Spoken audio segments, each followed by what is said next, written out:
it comes. Dun, dun, dun. He's tiny.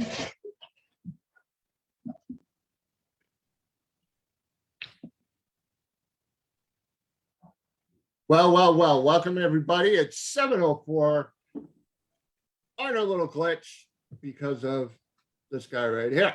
But anyways, welcome to Racers News Network Live. Glad to have back my co-host, the big man behind Straight Line Performance and Automotive, who's had a couple weeks off, had some stuff to deal with. But of course, I'm talking about the one, the only, the man, the myth, the legend, my man and fellow baldness, Pete Senka. How are you, buddy? How are you, my friend? Good. So we've had a chance to chat a little bit with our guest and mom and dad before the show. So what do you think? I think he's our new favorite guest. I think so. Do you guys know who Jackie Frick is? She races Top Alcohol Dragster. Well, her niece Taylor is always been our favorite guest, but I think we're gonna shoo her off and we're gonna bring you in as our new favorite. How's that sound, buddy? Yay!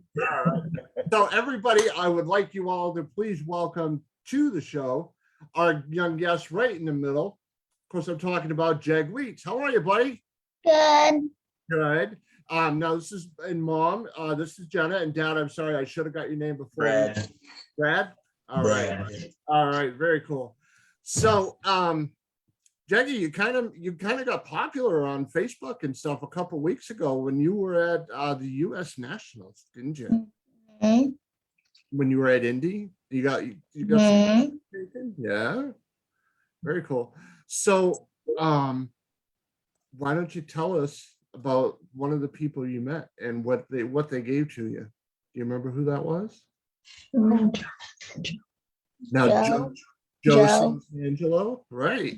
You had a hard time with the last name. I don't blame you. So at Indy, you got the chance to meet Joe, and you got his Jags All-Star, one of his Jags All-Star trophies. How cool is that? Cool. Very Amazing. cool. Yeah. Joe's a pretty cool cat. You know that you know one of the best things about Joe, you probably didn't have to look up at him because he's pretty short. Hey. I was just say kind of like Pete. I have to look down at him. So, but can you tell us what it was like for you to be at Indy for the U.S. Nationals? Cool seeing all the drivers. Yeah. Now, do you have a favorite driver? Troy. Troy Coughlin? Troy Coughlin. Oh, very cool. It's a good pick. Nice. Now, not only did you get to meet Joe Santangelo, you kind of got to walk around the pits and meet people and meet the drivers and see the race cars, right? Mm-hmm. Yeah. What was your favorite car to see while you were there? Pro stock. Post stock? Which one? Fair enough. That's one of Pete's favorite classes. Yes, it is. Yep. Now I was told that Erica Enders is also one of your favorite drivers. Is that correct? Awesome. Mm-hmm. She's having an awesome season this year, isn't she? Mm-hmm. Yeah. She's actually one of my favorites too. Yeah. One of Pete's favorites. And actually I have an Erica Enders shirt on tonight. So yeah. So I'm gonna let Pete talk for just a couple minutes. Okay. So I heard that you do some racing yourself. Mm-hmm. Do you have a picture of your car that we can see? Yeah. Oh, very cool. How long have you been racing that? Since I was 5, Excellent. How old are you now? 9. Wow, you're practically a veteran in the sport now. I like it. You probably have more round wins than I do too, if I had to guess. So, mom and dad, how did you guys get into drag racing? Family. My dad's been racing since 1972 or 3. And the same car he started racing in back then, I still race to this day. Oh, very cool. super street, bracket racing, stuff like that. And my uncles and cousins, and there's like 13 of us all together that race. It's a family affair. So it's a family operation when you guys go to the track. Oh, definitely. Excellent, excellent. So, and the trophies behind you, who has the most of them? Those are all Jags. Okay. Why is he pointing at Dad? Because you're so My dad many. has Mine aren't displayed like his. So Jeg, that's all your trophies back there, huh? Mm-hmm. That's a pretty impressive collection. He got second place in points last year in his first full point season. Awesome. I think he's in fourth or fifth right now, but it's pretty tight. We got what, 3 more. 3 more points races to go. And how's he doing this year? What place is he in? But 4th or 5th.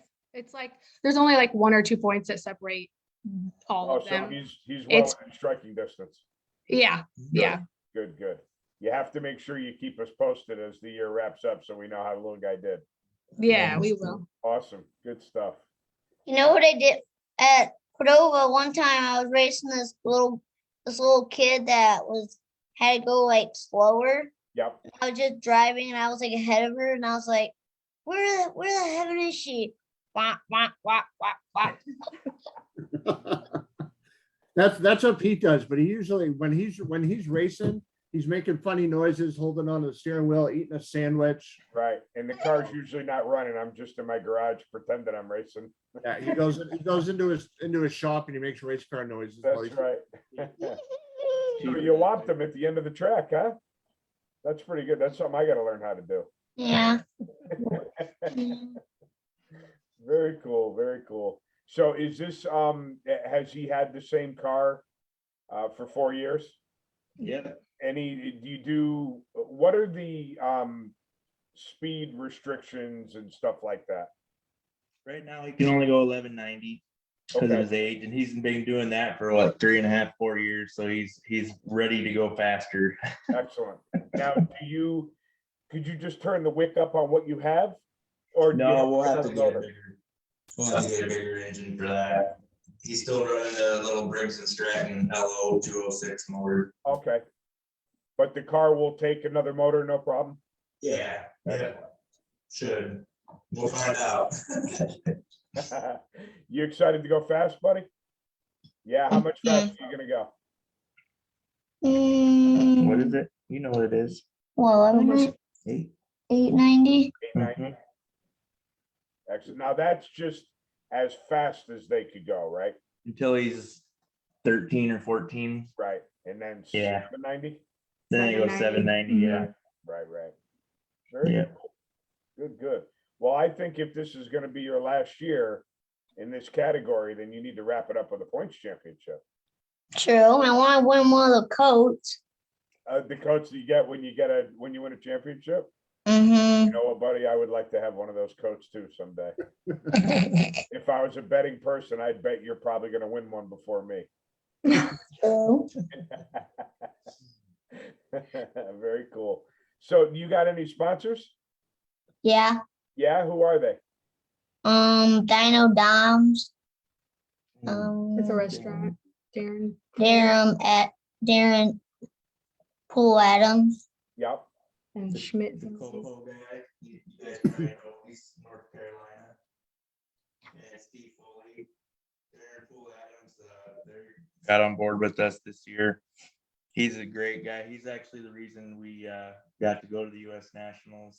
Oh, very cool. Darren and Veronica set us up with those tickets, and Steve Foley, we got to hang out with them all weekend and Nice. watch them race stock eliminator, and they sponsored Jake and our daughter Claire, who races also. She's 12. And Very cool. they are so hands down the nicest people we've ever met. They've been wonderful to Jag and to Claire. So very lucky to know them. That's awesome. Good stuff. All right, so Jeg, we're gonna fast forward a couple of years. Okay. You got your driver's license. Mm-hmm. You're all ready to race a big car.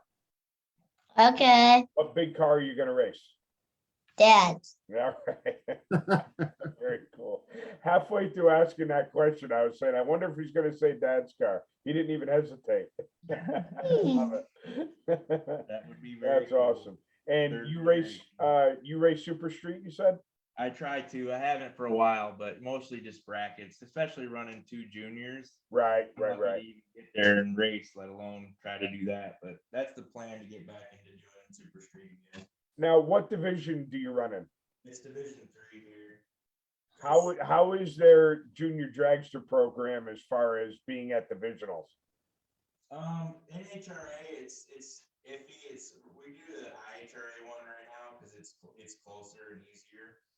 NHRA they run a different bracket, like the bracket championships, the division championships is separate. So I wish they would do that together, but I don't know. Next year, hopefully, we'll find out when we do NHRAs. I got to tell you, we have a couple of local people, not too local, but in Division 1, that put up a lot of effort for the junior dragster program in Division 1. And I got to tell you, it's pretty awesome to see. I hope it starts catching on to other divisions. Chris, what race? We were just talking to someone a couple of weeks ago. That was Rob Keister's race. They Right. had 50-something juniors show up. It was an independent race. It was actually part of the Mid-Atlantic .90 Association. It was a non-points event. But yeah, they had, I want to say it was 58. I could be Yeah. wrong. It was 50-something. Imagine 58 junior dragsters showing up at a race. That's incredible for the kids. Yeah. They really enjoyed it. There was a decent crowd around to watch them. They put them on display at a point during the weekend where they could all line up and be on display. It was good. I mean, let's face it, it's the future of what we do. Right? Absolutely. Take away that program and, we're all getting older. And if you Yep. don't do something to attract youth into it, it's only a matter of time before the popularity falls way off.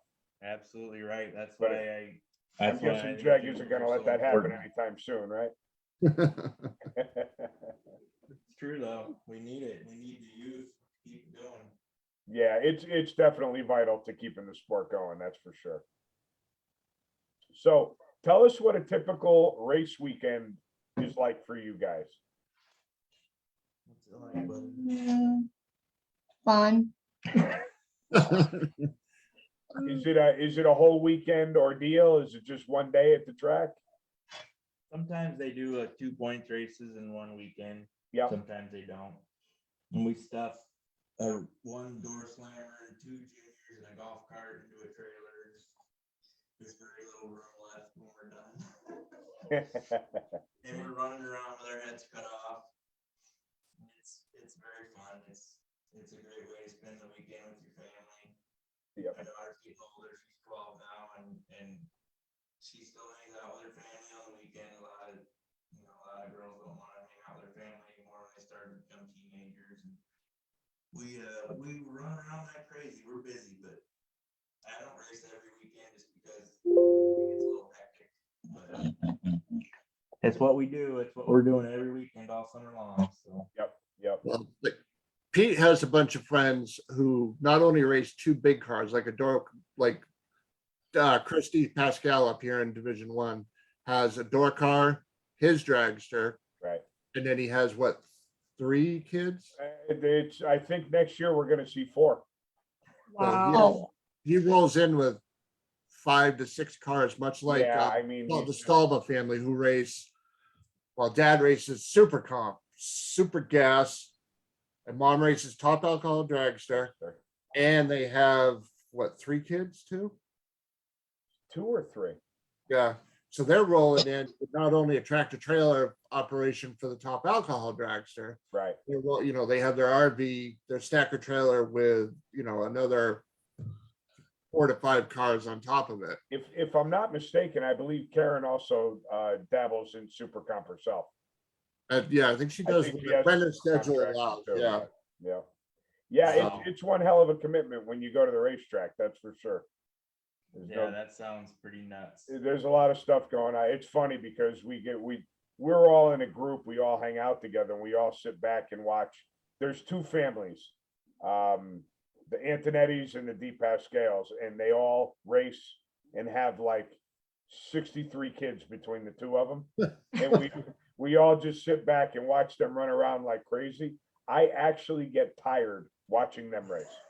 I could be sitting in a chair and I'll just burn calories watching them. It's crazy. But they, it's the same reason why you do it. You do it because you love it. But yeah, it's definitely a commitment. How far away from the track are you that you race at 30 locally? minutes. Tell them. 30 minutes. Half hour. That's nice. Yeah, Nice. I'm jealous. you're lucky. Yeah. Yeah. Now, what's your guys' considered home track? So my home track would be Lebanon Valley, Okay. and I am a little over 2 hours. If I drive a regular car just to go there, I can make it in 2 hours, maybe a hair under. With the motorhome and trailer, it's 2:15, 2:20 with no traffic. And Wow. that is like going to get a cup of coffee compared to some of the other places that we race. Wow. But yeah, it's that's why when you say 30 minutes, I'm definitely a little on the jealous side, without a doubt. We're lucky here. We got Cordova, Byron Dragway, which is about an hour. We've got Tri-State, which is an hour and 45 minutes, Tri-State? maybe 2 hours. 3. No, it's 2. Eddyville's 3. Eddyville's Depends on who's driving, right? We've got like 4 or 5 tracks within 3 hours. Yeah, that's I got Lebanon Valley is my closest, then Epping is over 3. Atco should only be 3.5. It's usually 5. Oh my gosh. Maple Grove is 4. It usually turns out to be 5. It's rough. There's no local, I would love to just be able to go half an hour away. If I lived half an hour away from the track that I really like going to, I would sell everything and I would just be going with like an open trailer, and man, that sure would be nice. I love driving, getting like 10, 15 miles away from the track and driving through the neighborhoods and looking, it's like, oh, it would be so cool to live there, over there. Absolutely. Yeah, no such luck in Connecticut, that's for sure. Now, and then when they all have to come up here from the mid-Atlantic area, like I said, I'm in New Hampshire. I'm 45 minutes away from New England Dragway. And then they have the worst part about the people that live in the mid-Atlantic area on the East Coast is that the traffic now this year, obviously the cost of fuel, and then the massive amount of tolls that these guys have to pay up here. It's unbelievable. Yeah, if I go over the George Washington Bridge, I believe it's somewhere in the $80 to $90 range just to go over one bridge. Just for tolls. Crazy. That's insane. Yeah, it's Yeah. crazy. Luckily, my wife takes care of the Easy Pass, so I don't see it. Thank God. I got to fill the gas tank, which is painful enough, but I tell you that the tolls are a close second. It's not pretty. When we go south with all the tolls and a bridge, it's easily $150 just for the tolls. Yeah. Yeah. So Jag, I have another question for you, buddy. Mm. Tell me a little bit about you and your dirt bike. Do Mm. you Well, every time I'm at home with it, every time I'm outside, and she's watching. Every time I do a wheelie, she always hates it. I And can you know what? understand why. I'd much rather have him in his race car than his dirt bike. Yeah, you know what, that's of all the families that between us we've talked to, he knows, I know, just people we've interviewed, they freak out more as parents when their kids aren't in the race car. Wow, It's I so get much that. safer. Oh, yeah. I mean, Yeah. we have another mutual friend that he has 3 boys that race juniors, and he's not looking forward to the day when they want to start running Junior Street, because he won't feel safe as a parent as he would with them being in, an enclosed cockpit like the dragster. Right. So Yeah. You don't race it though, your dirt bike. We just No. He just goes out. Trail on rides. Well, trails. sometime now at his dad's house, he has a whole timber. You mean grandpa? Yeah, grandpa, he has a huge timber that he owns. And it's like someday after fall, a bunch of guys come from different states and stuff.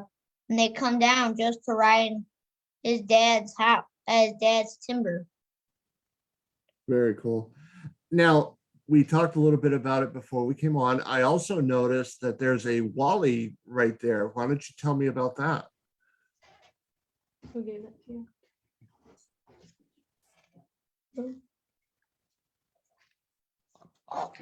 He doesn't know him real well, but we hung out at the elite camp for so long. They were so good to us with Troy and Randy Lynship and Bo Buckner and Joey Fusting was there too, Randy Lynn's brother, and Joey sorry, what? I don't know.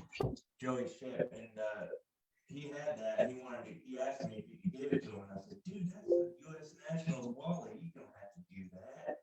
And he said, I want to. It's okay. And I was like, oh my goodness, but he insisted on giving it to him. So yeah, Ship gave it to him after winning the what was it, stock eliminator, or was it the class for stock? Mhm. I was Awesome. floored when he gave it to him. It's pretty At cool. the race, when Antron went down, he was coming back on the golf cart. He was like, I yelled out, Antron! He's like, Jackie! He Wow, yelled that's out my very name. cool. They saw me. Awesome. Getting racetrack famous over here. Yeah. I love it. And John So- really good doing. That's really cool. So when you go to the racetrack, maybe Pete already asked you this, but what is your favorite thing to do between rounds when you're not racing? Do you have a bunch of your friends that you hang out with? Yeah, cousins. All your cousins? Yeah. Nice. Mr. Social, yeah. Now, do you walk around or do you make mom and dad drive you around on a golf cart or something? I may sometimes make my friends, my other cousins have me give me rides. Cool. All right, so now mom and dad, for the obvious question, who's he named after? Well, I grew up being a huge Jag Coughlin fan, and I've always loved pro stock and top sports and all that, and fast door sliders. So she wanted a unique name for our son, and I was kind of half jokingly thinking, yeah, right, she'd never go for it. I said, well, what about Jag? And she's like, that's actually kind of cool. And I was like, get out of here. And she actually liked it, so we thought it over and agreed that we would name him Jag. So everyone calls him Jaggy, and Jag Coughlin knows him really well and hung out with him a lot, and it's just all kind of worked out really, really special. So That's Very good cool. stuff. Well, you're a lucky young man to be able to have done what you got the chance to do at the U.S. Nationals. There's people our age that don't even get a chance to do that, and that's really cool that you got to meet all those people. You got those trophies, and Mhm. yeah. So if you could say one special message to the people that gave you some time at the U.S. Nationals, what would it be, Jag? Mm, Give them a Thank big, you. yeah. Very Hey. cool. Have fun hanging out with you. That's awesome. Very cool. And they would love to hear that. Absolutely. Good stuff. Very cool. Well, listen, we had a lot of fun talking to you guys, and Jaggy, it was a pleasure to meet you. You too. Yeah. So we wish nothing but the best for you. Thank you. You're And very mom welcome, and, Paul. mom and dad, please keep us updated on the chase for the championship this year. Yep. yeah, absolutely. Especially- Yeah, mommy's got my email, Yeah. so she'll let me know and we'll talk about it. All right. If you Yeah. right now, I'll make you a deal. Hmm. If you win, there's no pressure. if you win the championship, you're gonna come on our show and you're gonna do a winner interview. How's that sound? Yeah. All right. And just so you know, even if you don't win the championship, you can Yeah. still come back on again. Either way, you're coming back on. It'll either be to let us know how your season ended or the championship interview. Okay. Okay. All right, buddy. Stuff. Thank you. Thanks Stay a lot, tough, Mom and guys. Dad. Jay, good luck for the rest Thank you of the very year. much for your time. We appreciate it. Jaggy, best of luck to you, buddy. We're thinking of you. Thank you. Thanks You're a very bunch, guys. welcome. Take care. Have a great night, everybody. Talk to you soon. Bye. Take care, guys. Bye. Bye. Jeg Weets, our guest for tonight. Very cool. Good stuff. Awesome stuff.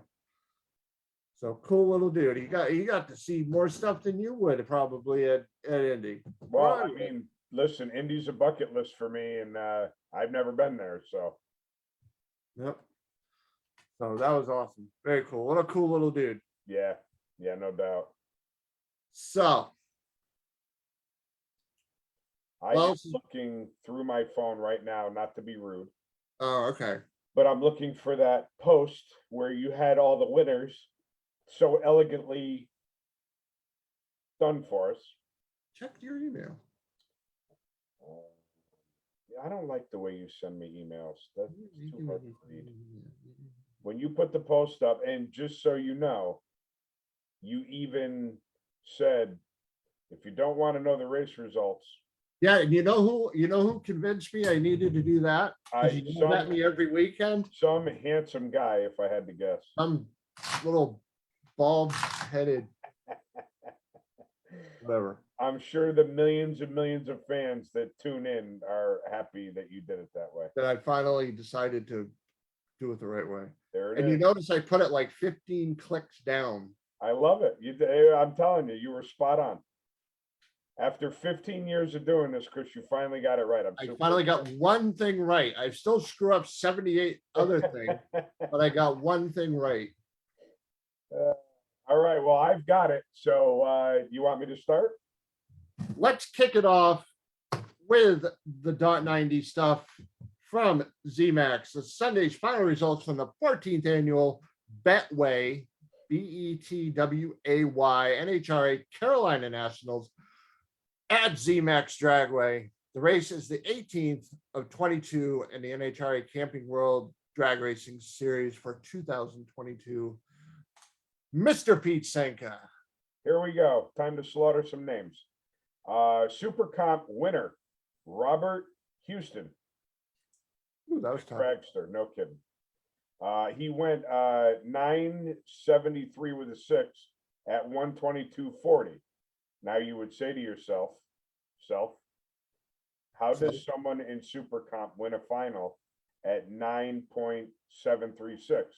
And the answer How does to that, someone win a Chris, final with 9.736 in the final?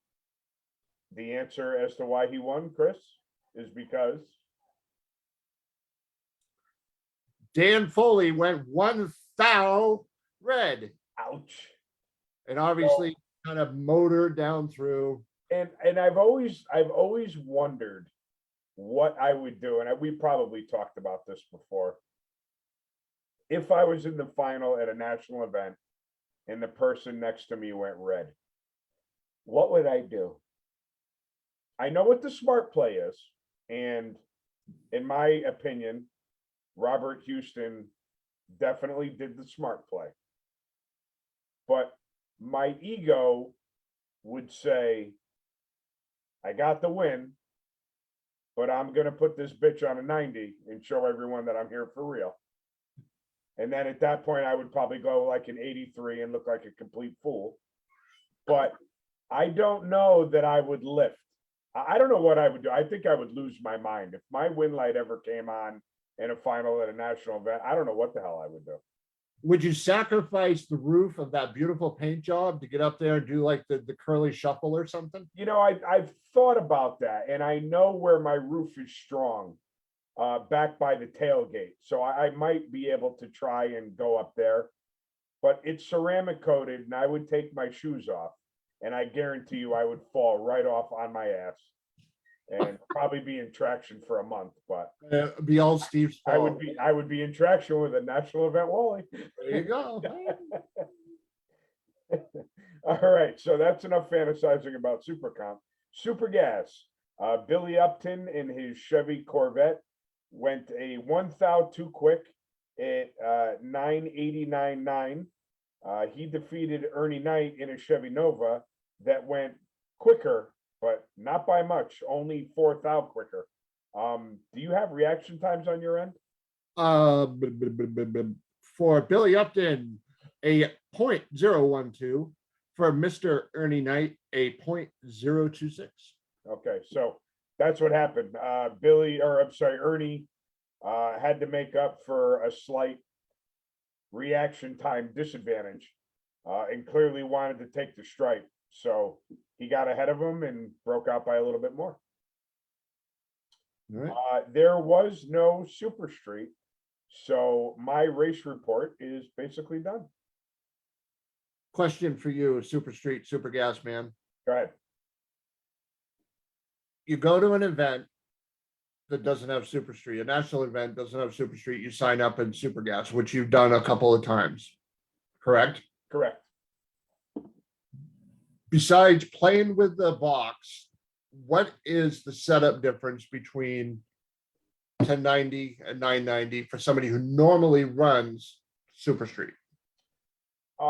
Setup wise, chassis suspension wise, I never changed anything. The variable is going to be the 4/10 Pro Tree versus the 5/10 Pro Tree for Super Street. If you're fortunate enough that your car works and will go red, you're making me yawn. Why did you do that?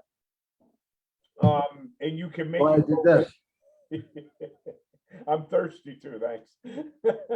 If you can make your car go red on a 4/10 tree, then you really don't have to do anything different. Now, when the trees were 370 and 470, I definitely had to step up my game so that I could cut a decent light on the 370 tree. And basically all it was maybe tightening the shock slightly and raising the launch RPM. And then what I would do is my first number, in other words, when the stop comes on, I would go out a little bit further just so I had a little bit more time in the box. The longer you go out before turning the throttle stop on, the more time you have to run in your timer to try and get it on the number that you're trying to run. I carry a boatload of time for Super Street because the car is pretty fast. So I turn it off real quick, or I should say turn the throttle stop on real quick. So I have the least amount of time possible. But when you try and go 990, it's, you're trying to make up for a second. So it's really not a whole hell of a lot of difference. You're just playing with some numbers is all. All right, fair enough. All right, so again, from ZMAX, 18th of 22 NHRA Camping World Drag Racing Series events. Top Fuel, Antron Brown defeated Justin Ashley. Funny Car, Ron Capps, and by the way, this was, I'm being told, Ron Capps' 600th event. Wow. Defeated Alexis DeJoria. Pro Stock, Aaron Stanfield and the Chevy Camaro defeated Matt Hartford in his Chevy Camaro. Now, we kind of mentioned it when we were talking with Young Jag that she's not in the finals, obviously. Right. We read them, but Erica Enders, man, is tearing up Pro Stock. Not that it should be And that's the hard part about this points chase. And that's what a lot of people complain about is with the kind of year that she had, she should be able to take the last 3 races off and not have to worry. But because we're in the new playoff structure, yes, she did win last week. And I believe she's still in first place, correct? That's what I'm looking right now. Okay. But the problem is, if her team has a little bit of a hiccup and she does a couple of first or second round exits, her killer year that she had will mean absolutely nothing. And that's, that's the hard part about it. Listen, it's no different than, the Yankees winning 105 games and then getting into a slump and not making it out of the first run of the playoffs, and you're done. The 105 games meant nothing. Right. I understand why NHRA did it, to tighten everything up and keep it interesting. I know when we were going through the Greg Anderson dominant age, it was boring to see the championship wrapped up 4 races before the end of the year. And that's how dominant he was. I mean, he just had a stranglehold on the class. Same thing with Steve Torrance a couple years ago. As a matter of fact, he was pretty vocal about it the year that Brittany won the championship. He was vocal about how good he did all year long, and he didn't win the championship because he had a couple of rough races during the countdown. Right. It's a double-edged sword. It's tough. It's tough for the people that dominate for the regular season, but it's also good for interest and keeping it exciting. So it's just part of the game that they play, I guess. Yeah, I mean, I don't know how I feel honestly about the playoff thing. I thought, I grew up in the era, and same thing with you. You're racing for a championship. That championship ends at the end of the season. He who has the most toys wins. Or whatnot. Let's see. That's Top Fuel. Hold on, bear with me, please. I have like 3 computers hooked up to my Wi-Fi, so it's going a little slow. So, all right, I'll move on to some results while this loads. Let's see. Top alcohol dragster. Earl Nichols Jr. defeated Jasmine Salinas. Now, interesting thing, Earl Nichols Jr. is also a competitor in the Mid-Atlantic .90 Association in Super Comp. So he made the transition. I'm not even sure if it's his car or if he's wheeling it for somebody else. Yeah. But he won his first national event. Last national event, he was runner-up. Top alcohol funny car. Sean Bellemure defeated Shane Westerfield, who, as you like to say, lit the cherry. So Bellemure just kind of coasted at 830 at 109 miles an hour. Kind of funny to say 109 miles an hour is just coasting. Yeah, I know, right? Yeah. Comp eliminator in the really cool looking Chevy Cavalier. Of course, Joe Carnescali defeated David Eaton's Roadster to take home the Wally in comp eliminator. No, I'm not going to talk about indexes. All right, so we have a first-time winner, Pete. Woohoo. Cool. Yeah, we need to have like trumpets and Yeah. that's something I'm going to work on over the winter. I would say play music, but you get in trouble for that. Then nobody will ever see me again. Some will be happy, some will be sad. All right, first-time winner in Super Stock, Troy Huntsberry defeated Peter Diagnolo, also your U.S. Nationals winner. Right. And then the weekend after that, he won 30 grand at Empire. At a big bracket race, yeah. Yeah, he's been on fire. He's Yep. definitely had the hot hand lately, that's for sure. Absolutely. So Huntsberry, almost perfect off the line, runs dead on for a 1,000 package to take his very first career win. And did it in pretty stout fashion. Yep, absolutely. Cobalts are some of the coolest looking super stocks. They really are, yeah. Especially the East Texas cars. Yep. Ooh, they build a nasty Cobalt. You see that FJ Smith Grand Am Super Stalker stick shift car that I posted? I did, yes. Yep. That dude built some badass cars. So the guy that builds my motors, James Antonetti, Yep. him and his son have a Grand Am Super Stocker built by FJ Smith. It's purple pretty- and white, right? Or gray and Yeah. white? Is it purple and white or gray and white? It's got, it's half white and half that chameleon color that changes. Yeah. So I could see where you would say purple, because that's one of the colors in it. Yeah, that's a beautiful looking car. Yeah. All right, stock eliminator. Nobody should be surprised about this. Dan Fletcher and his Chevy Camaro, another one of the old reliable cars that I think he's owned since Christ was a child, Yeah, right. defeated Mitch Knight in a Plymouth Barracuda, who red lit. Dan Fletcher takes the lead in sportsman drag racing history numbers with 106 Wallies. Now, I would love to know, is that 106 just national events, or is that combined? I believe that's combined. I can Combined, double right. check. I'll double check after the show with our stat man, also known as Billy Kleinsman. Right. Yeah, but I'm almost positive that is combined, 106 Wallies. And am I right in saying he just surpassed Frank Manzo? You are correct, sir. And Manzo has his hands into Sean Bellamure's top alcohol 20 car too, Oh, okay. I believe. I'm pretty sure. All right, this is taking a week and a day to load. I'll post something later on the points.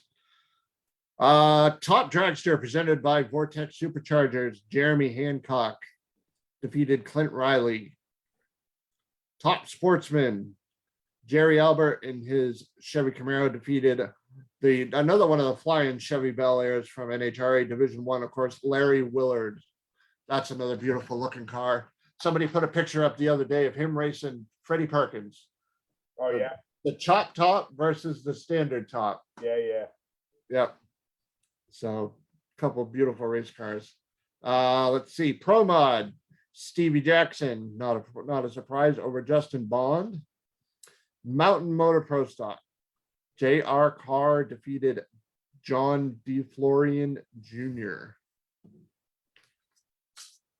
And that, ladies and gentlemen, boys and girls, is all your results from ZMAX. So Gonna be an early night for us. might be, but so a lot of stuff going around with NHRA. I mean, excuse me, IHRA being bought, and they have big plans coming out for 2023. Also, the new sanctioning body, the WDRA, World Drag Racing Association, has already announced a $250,000 bracket program for 2023.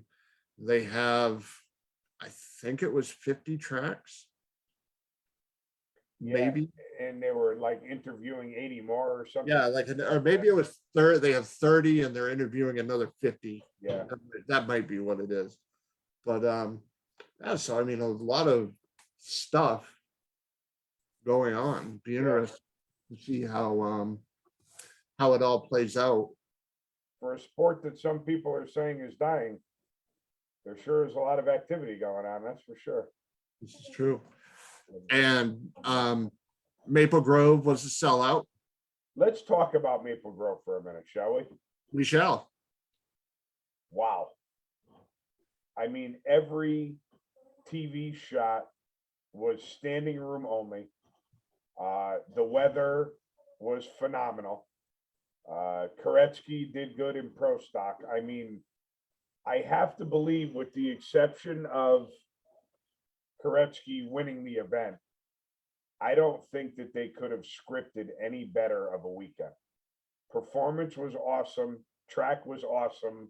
Weather, crowd, turnout, being watched on TV. I mean, good God, you couldn't ask for a family that just bought a track and obviously have everything that they have into it. Yeah. Wow. I don't think you could have scripted it much better than it went. There was a lot of talk about one of the things people really liked the most was something incredibly simple.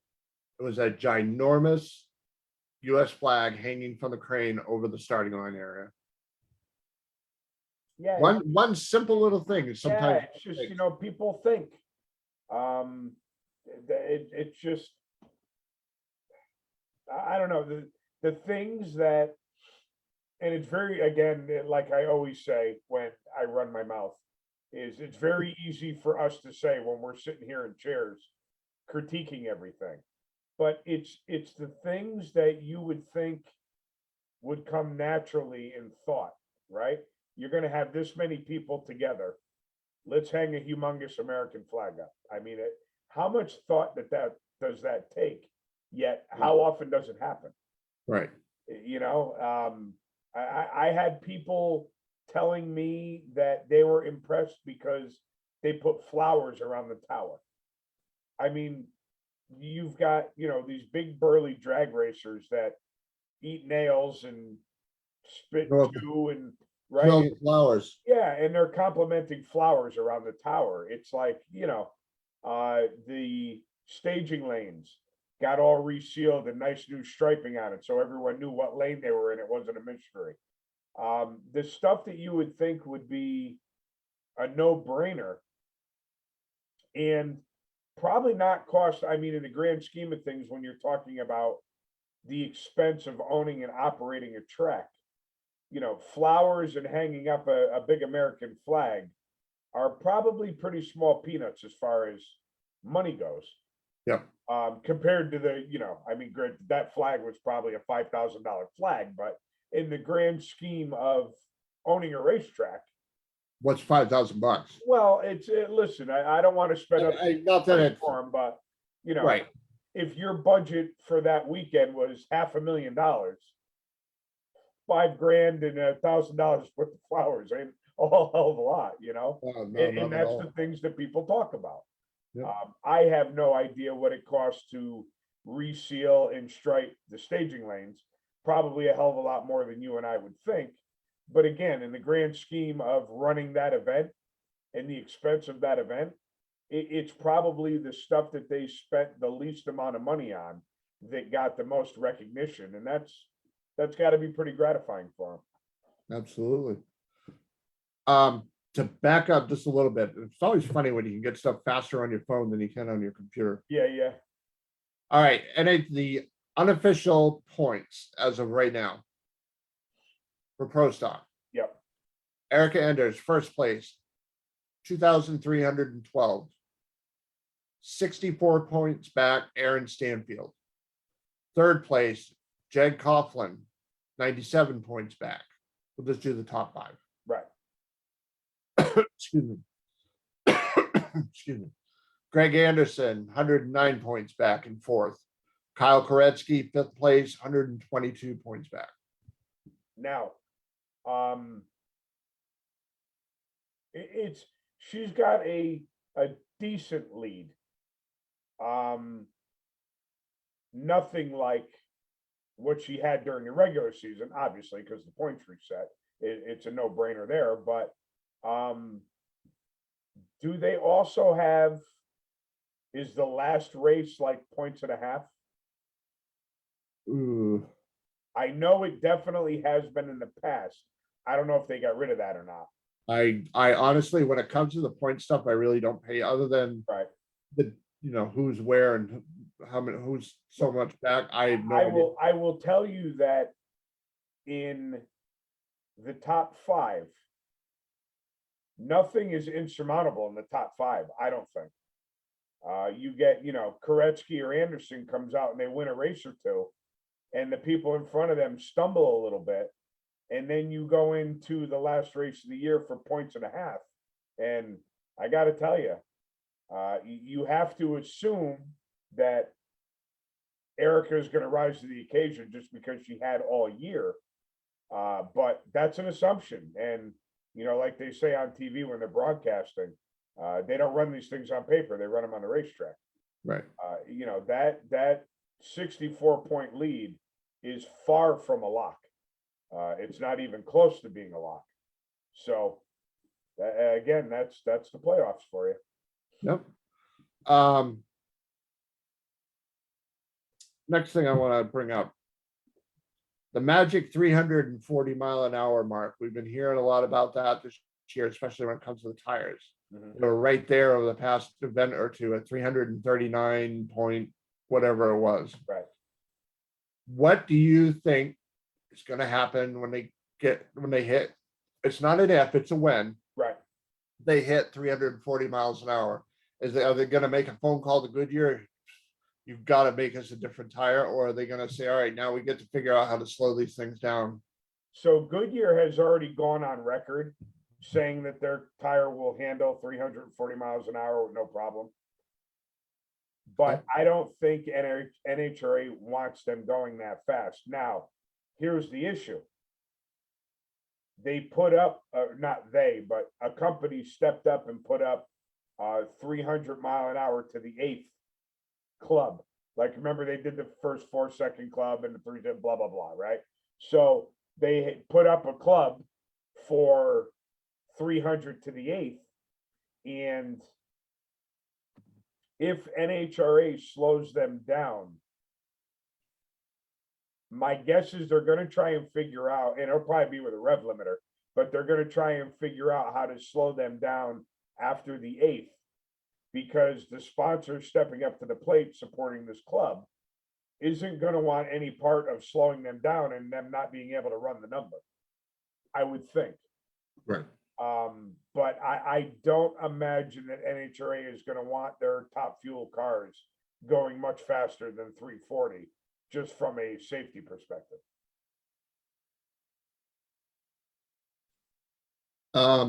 Again, we got to back up just a tiny little bit because I just got a comment. Yes, they are 1.5 points. Right. So that's what I'm saying. So, being 100 points behind, only 2 races in, 2 or 3. Yeah, Maple Grove was the first one, right? I believe it was, Yeah, yeah. and then this one. So I believe there's still 3 more races in the countdown. Is it 5 total? I think it's either 5. I would assume it goes right to the season finale. Correct.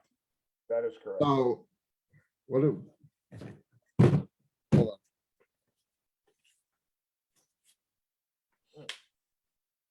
This ZMAX was the 18th of 22, so that's 4 left, so 6, yeah. Yep. So 4 left, 100, 100 points behind with 4 races left. And the last one being 1.5 points is not insurmountable by any means. Not by any means. Now, what may seem insurmountable is if you're Greg Anderson or Kyle Koretsky and you have Eric Enders in front of you, that might seem insurmountable. But again, how many times in all the years of drag racing have we seen streaks, either good or bad, right? We've seen people that are unbeatable and then they can't buy a round win. They can barely open the door to the car, yeah. Yeah, I mean, we've seen it. Is Elite going to be one of those teams that happens to? Probably not.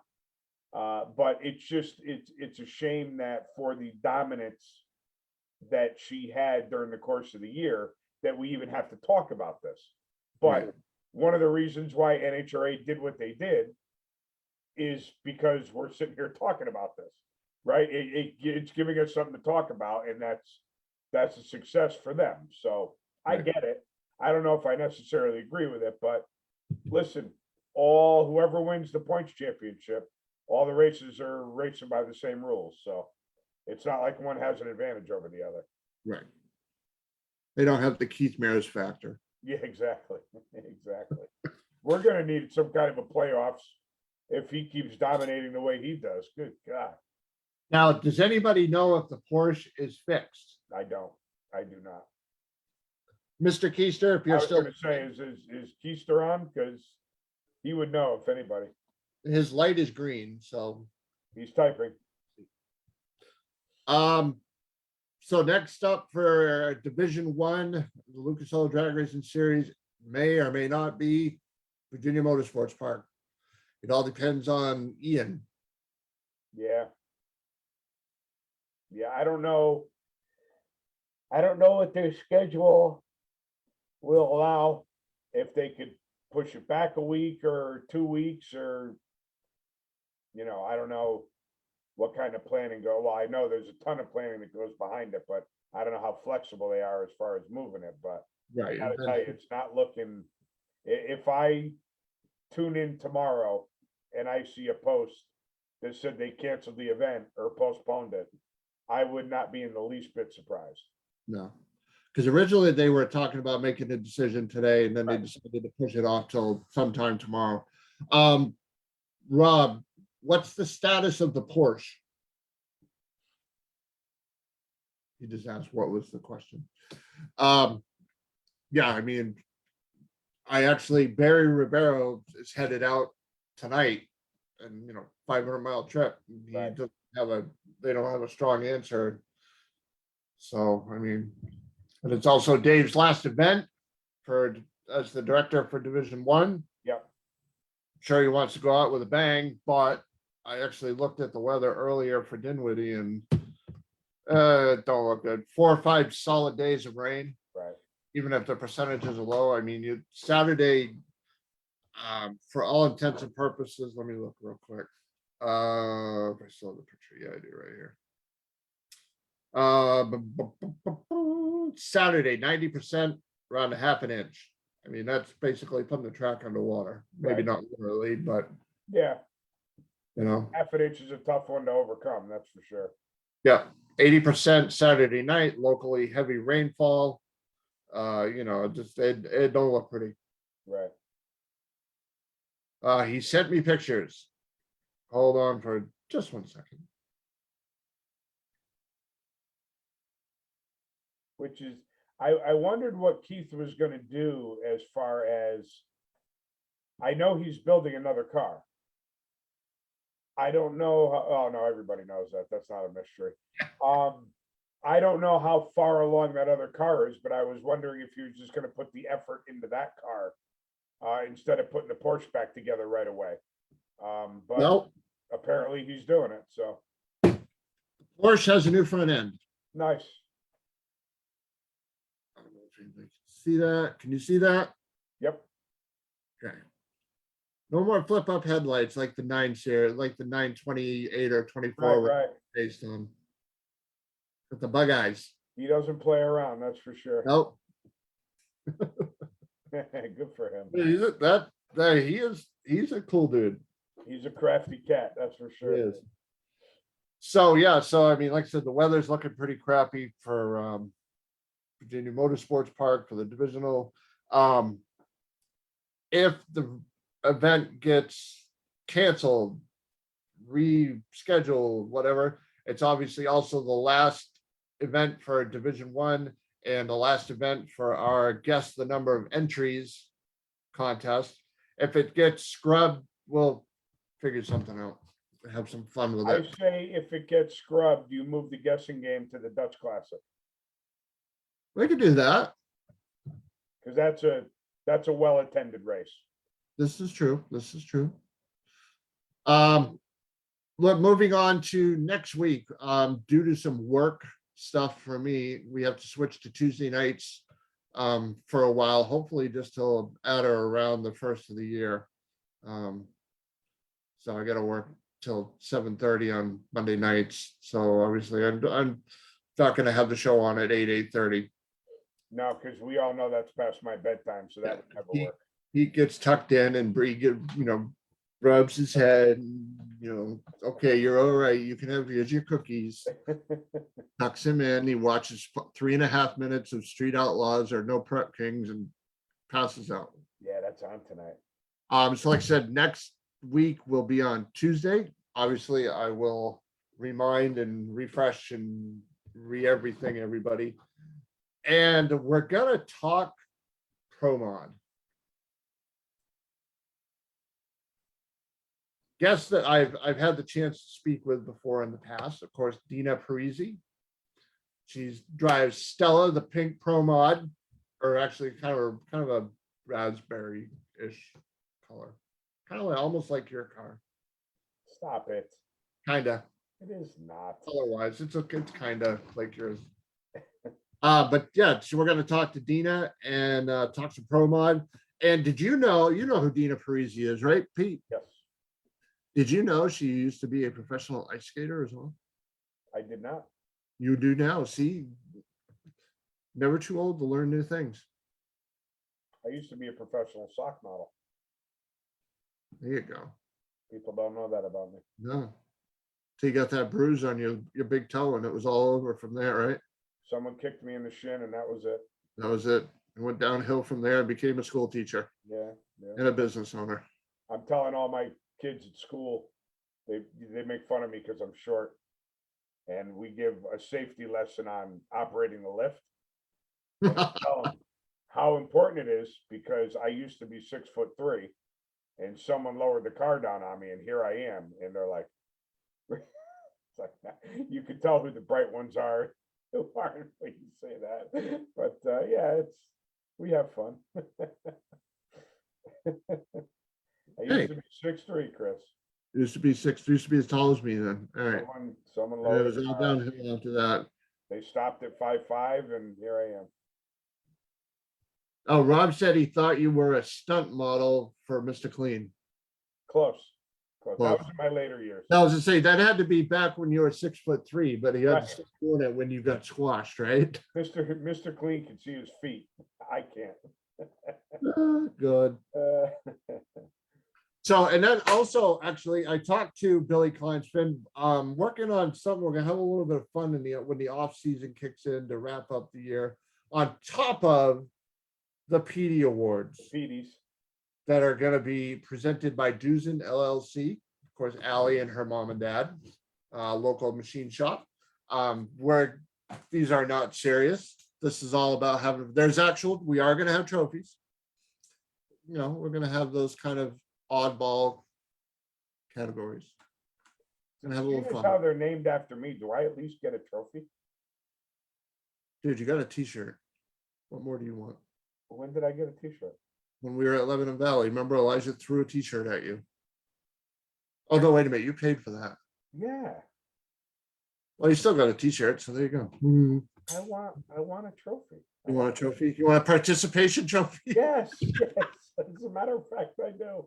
And now I know why they give them out, because I'd be totally fine with the one.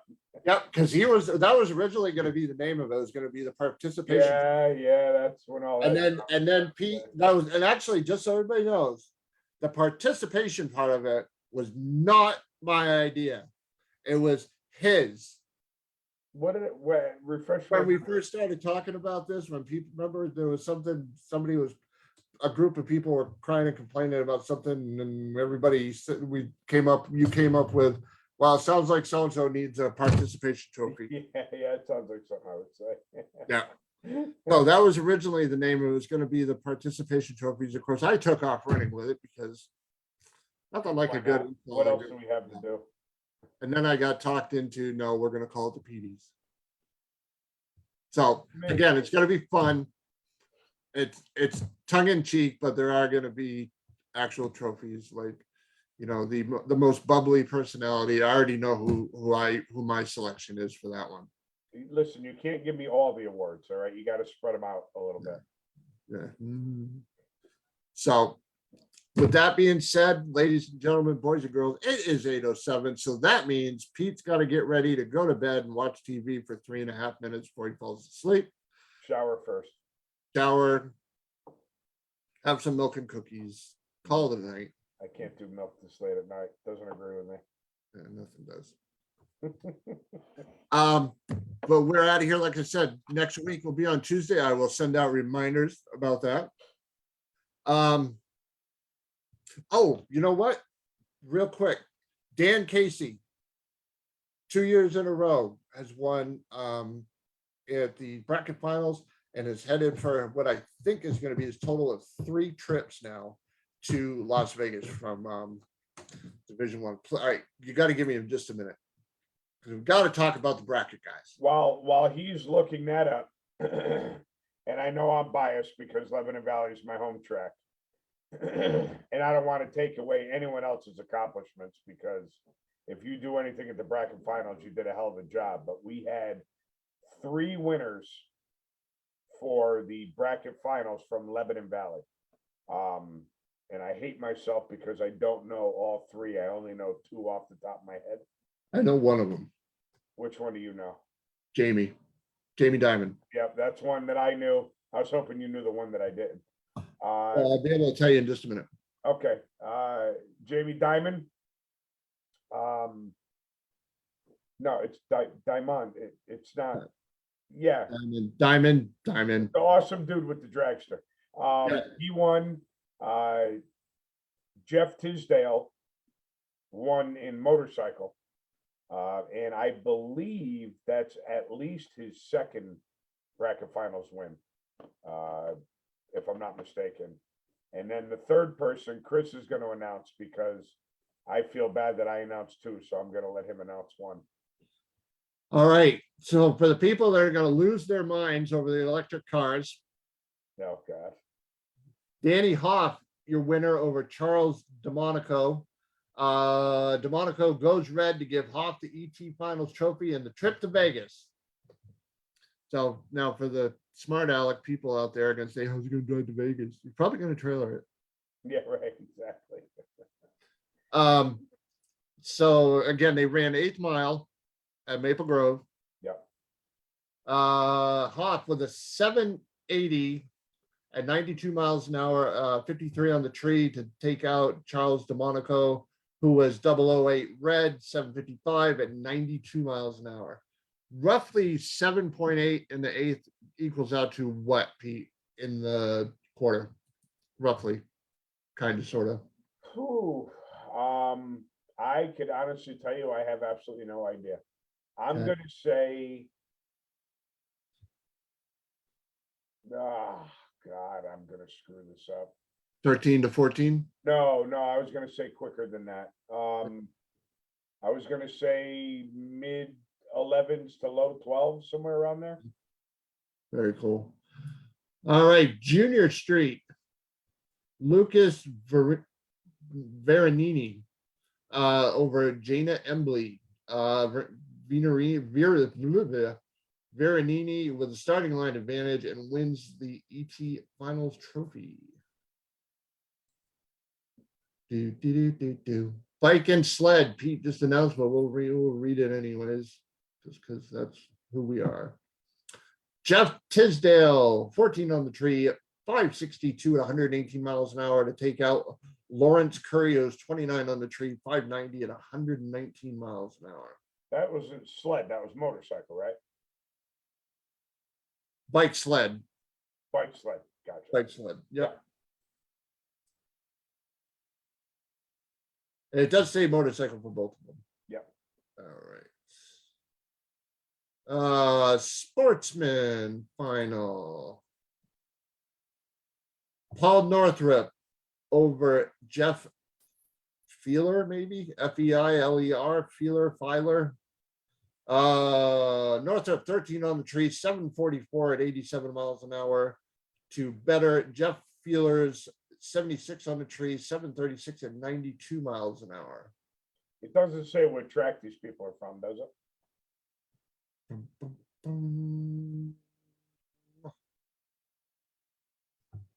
No, it does not. Yeah.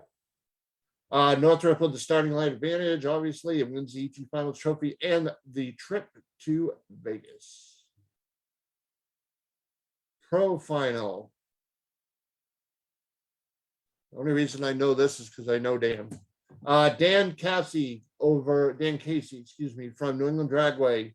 21 on the tree, 590 with a 2 at 118 miles an hour. Bested Trish Witt, who was 34 on the tree, 581 at 117 miles an hour.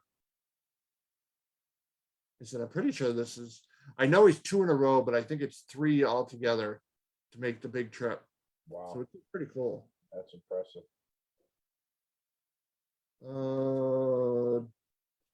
Super Pro, Jamie Diamond, 009 on the tree.